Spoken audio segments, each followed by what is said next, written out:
할렐루야! 주님과 함께 하시는 행복한 하루가 되시기를 축복합니다. 오늘 큐티 본문은 마가복음 1장 21절에서 34절 말씀입니다. 오늘 말씀은 예수님의 소문이라는 제목으로 사람들을 고치시는 주님의 이야기가 담겨져 있습니다. 말씀 질문입니다. 왜 예수님은 귀신을 꾸짖으셨을까요? 오늘 말씀 보면 참 놀라운 것이 24절 말씀이에요. 귀신 들린 사람이 이렇게 말합니다. 나사렛 예수여, 우리가 당신과 무슨 상관이 있나이까? 우리를 멸하러 왔나이까? 나는 당신이 누구인 줄 아노니 하나님의 거룩한 자이다. 귀신 들린 사람이죠. 귀신 들린 사람인데 예수님에 대해서 다 알고 있습니다. 나사렛에서 태어나신 것도 알고 있고 하나님이 보내신 거룩한 분이라는 사실도 알고 있습니다. 그런데 더 무서운 게 뭔지 아십니까? 그렇게 잘 알고 있으면서도 우리가 당신과 무슨 상관이 있나이까? 라면서 예수님을 거부하는 거예요. 지식만 있고 순종은 없는 거죠. 그러니 우리는 그것을 믿음이라고 부르지 않습니다. 예수님이 없는 삶의 특징입니다. 이 사실이 더 무서운 것은 지식만 있고 순종이 없는 것이 그리스도인에게 많이 나타난다는 거예요. 예수님에 대해서 너무 잘 압니다. 지식적으로도 알고 주님이 거룩하신 분이라는 것도 잘 알고 있습니다. 그런데 문제는 순종이 없다는 겁니다. 예수님에 대해 너무 잘 알지만 믿음은 없는 거죠. 혹시 우리가 이런 모습을 가지고 있는 것은 아닌지 살펴보아야 합니다. 그때 주님께서 꾸짖어 말씀하시자 26절에 귀신이 그 사람에게서 격려를 일으키고 큰 소리를 지며 나오게 됩니다.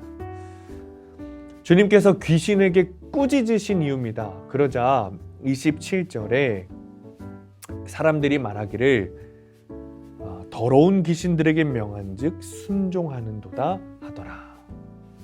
지식만 있고 순종이 없는 이가 주님의 말씀이 들리자 순종하고 믿음을 갖게 되는 거예요. 즉 주님의 말씀이 들려야 한다는 겁니다. 이것이 주님이 귀신에게 꾸짖으시며 말씀하신 이유입니다.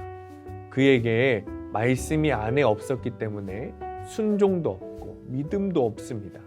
말씀을 지식으로 아는 것과 말씀이 내 안에 있어서 내 것이 되는 것은 다릅니다. 말씀을 아는 것을 넘어서서 내가 스스로 말씀을 묵상하고 내 삶에 계속해서 말씀을 적용해야 하는 겁니다. 적용 질문입니다. 예수님과 성령에 대해 잘 안다고 하면서 예수님과 상관없이 살고 있지는 않습니까? 내 안에 말씀이 거하도록 주님이 꾸짖어 주신 사건은 무엇입니까? 오늘의 원포인트입니다. 주님의 꾸짖음도 감사입니다. 말씀을 묵상하면서 나를 찔리게 하는 말씀 있죠? 나를 꾸짖으시는 말씀 우리가 여러분 싫어하죠? 그러나 주님의 꾸짖으심과 우리를 찔리게 하시는 말씀은 내가 예수님과 상관없이 살고 있기에 우리에게 믿음을 주시고 순종을 주시고 그리스도인으로 살게 하시려는 주님의 사랑입니다. 오늘도 말씀 묵상을 통해 주님이 하시는 말씀을 품으시고 순종하며 그리스도인답게 사시는 성도님들 되시기를 축복합니다. 기도하겠습니다. 주님, 우리가 말씀을 통해 주님의 말씀을 구합니다. 주님의 마음을 구합니다. 때로는 우리를 꾸짖으시기도 하지만 그것이 우리를 향한 사랑임을 깨닫고 주님의 꾸짖음을 통해 회개하고 주님께 돌아가는 축복이 있게 하여 주옵소서. 그리하여서 오늘 삶에도 순종으로 믿음으로 응답할 수 있도록 주님 축복하여 주옵소서.